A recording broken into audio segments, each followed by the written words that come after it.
പ്രസാദ റെസിപ്റ്റ് ആർക്കും നൽകുന്നതല്ല. ചില സാങ്കേതിക കാരണങ്ങൾ കാരണം ആർക്കും നൽകുന്നതല്ല.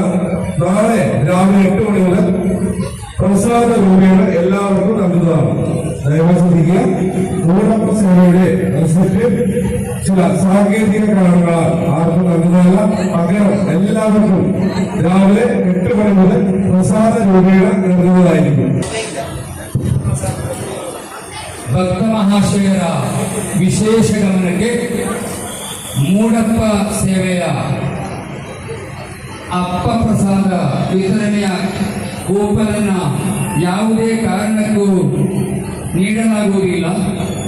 ಕೌಂಟರ್ನಲ್ಲಿ ಹೋಗಿ ಯಾರು ಕೂಡ ಮೂಡಪ್ಪ ಸೇವೆಯ ಅಪ್ಪ ಪ್ರಸಾದ ಕೂಪನ್ ಅನ್ನು ಕೇಳಬಾರದು.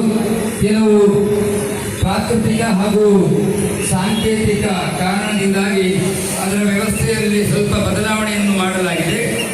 ನಾಳೆ ಬೆಳಿಗ್ಗೆ 8 ಗಂಟೆಯಿಂದ ಶ್ರೀ ಸನ್ನಿಧಿಗೆ ತಲುಪುವಂಥ ಎಲ್ಲ ಭಕ್ತರಿಗೂ ಕೂಡ ಪ್ರಸಾದ ರೂಪದಲ್ಲಿ ಅಪ್ಪವನ್ನು ಕೊಡುವಂಥ ವ್ಯವಸ್ಥೆಯನ್ನು ಮಾಡಲಾಗುವುದು.